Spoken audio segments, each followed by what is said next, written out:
Good morning, students.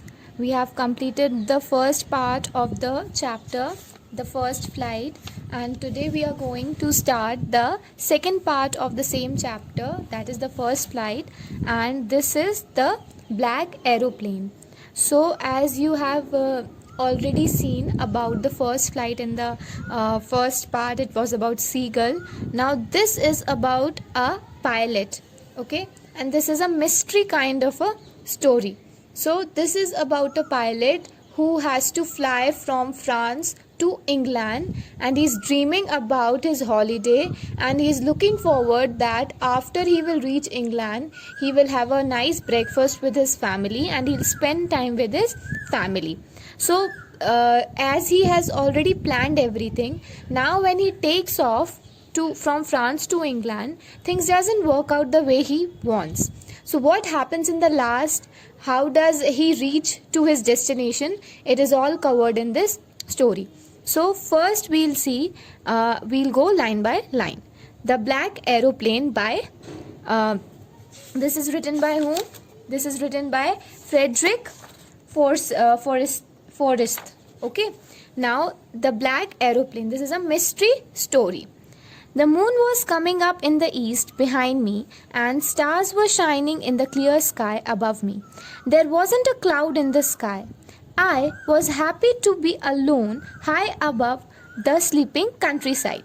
So I here refers to the pilot. Okay, so he is just describing the weather around, that it is going to be an evening, and then it is going to be a night, and the moon is coming out, stars are there, and the sky is clear. There was no cloud, there was no sign of getting rain.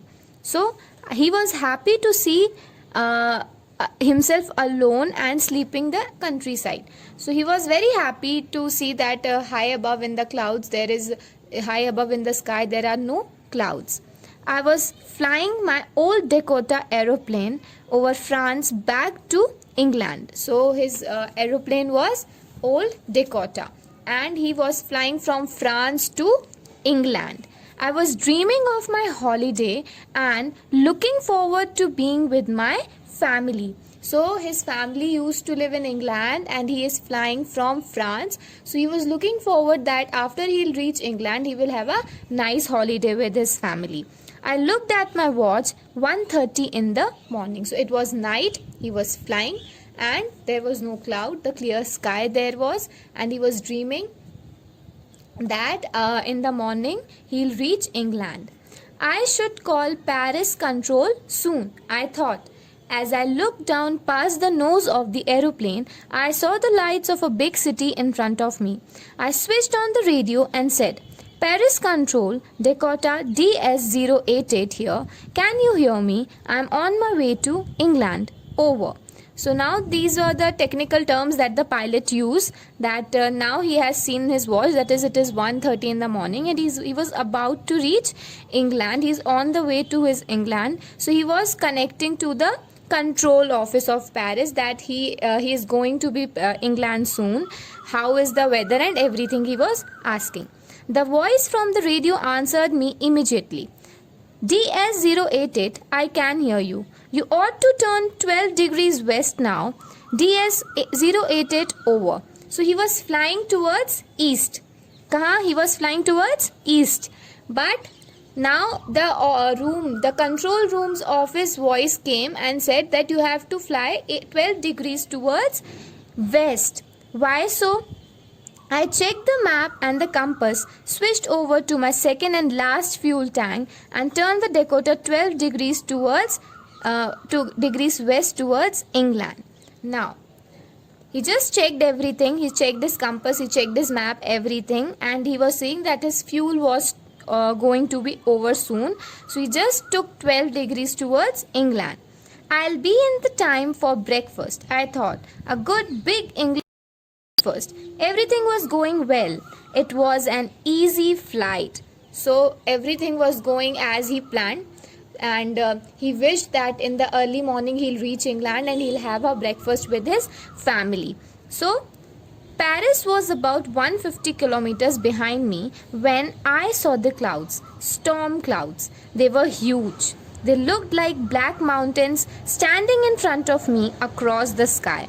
I knew I could not fly up and over them, and I did not have enough fuel to fly around them to the north or south.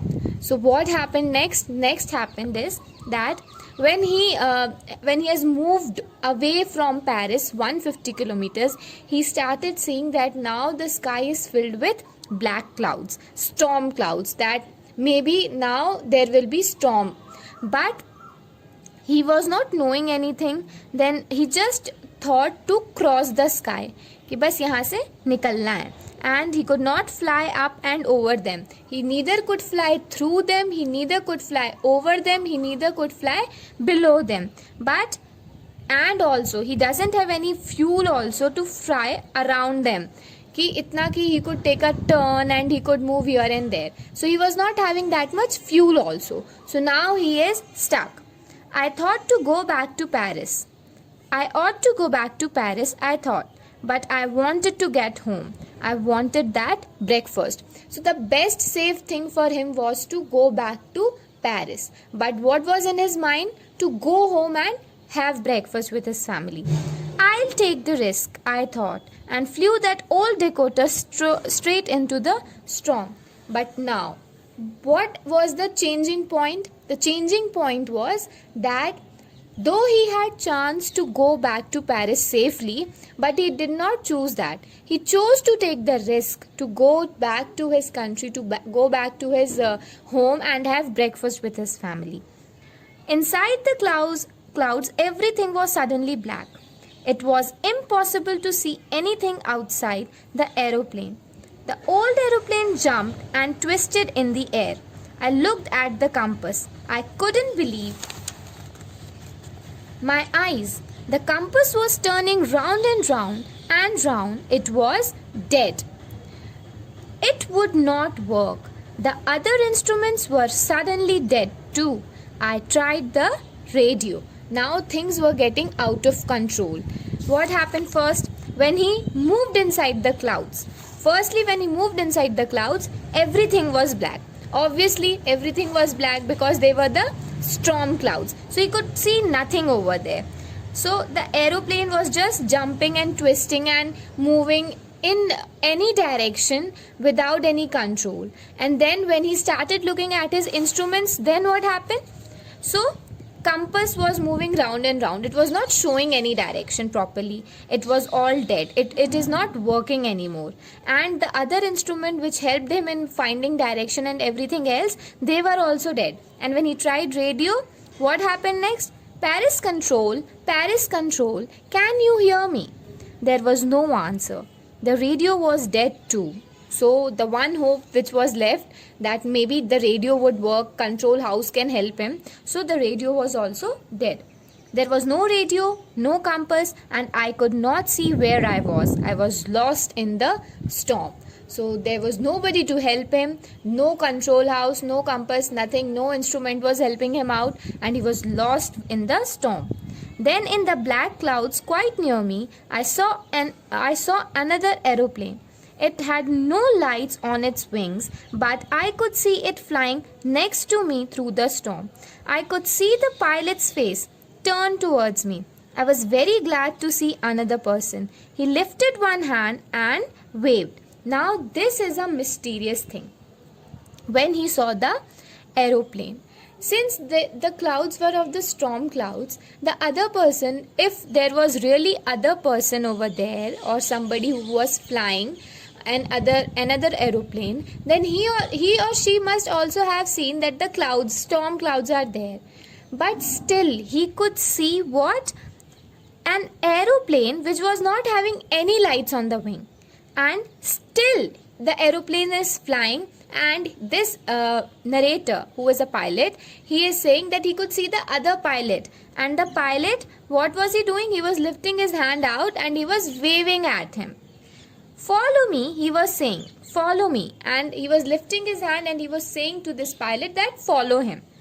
He knows that I am lost, I thought. He's trying to help me. And what is this pilot thinking? That the other pilot have known that this pilot is lost, so let us help him. He turned his aeroplane slowly to the north in front of my Dakota so that it would be easier for me to follow him. I was very happy to go behind the strange aeroplane like an obedient child. Like an obedient child means a child is an obedient person. Why? Because he or she follows the instructions given to him.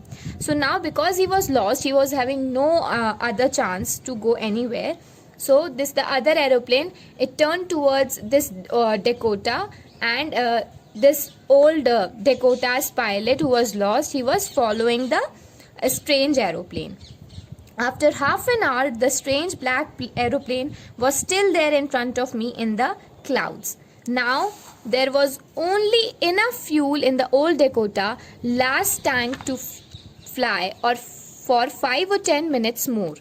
I was starting to feel frightened again, but then he started to go down and I followed through the storm. Now, next what happened? That for another half an hour, this old Dakota's pilot who was lost, he was following the strange aeroplane. And now there was only that much of fuel left in the Dakota that his plane could fly only for another 10 minutes. So this pilot was feeling very frightened कि अब next what will happen.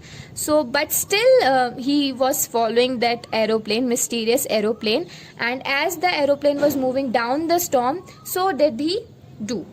Suddenly I came out of the clouds and saw 2 long straight lines of lights in front of me. It was a runway. And after flying through half an hour, he finally came out of the clouds, and what does he saw? He saw 2 straight lines in front of me. That means he was on a runway. An airport. I was safe. And he exclaimed. See, you can see the exclamation sign over here. He exclaimed. He was happy. He was joyful. Oh, see, this is the airport. Now he is safe. I turned to look for my friend in the black aeroplane, but the sky was empty. There was nothing there. The black aeroplane was gone. I could not see it anywhere. Now what happened? So till the time he was moving out of the storm, he could see that black aeroplane.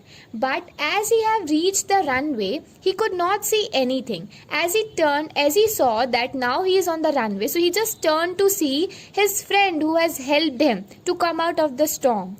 But he could see nothing over there. There was nothing. The sky was clear. I landed and was not sorry to walk away from the old Dakota near the control tower. So, as he could not see anything over there, he was just in a hurry to see that who was there who helped him. So, he just placed his Dakota and he just moved to the control room. I went and asked a woman in the control center where I was and who the other pilot was. I wanted to say thank you. So now, because he was not knowing this place, which place he has landed, so he moved towards what? He moved towards the control room directly, and he just went there and he saw that there is a woman over there in the control center, and he asked that which place is this? Okay, where is that aeroplane who has helped me? Then what happened? Now, she looked at me very strangely and then laughed. Another aeroplane? Up there in this storm? No other aeroplanes was flying tonight. Yours was the only one I could see on the radar. So here comes the mystery when this woman is saying that there was no aeroplane other than the aeroplane in which he was flying.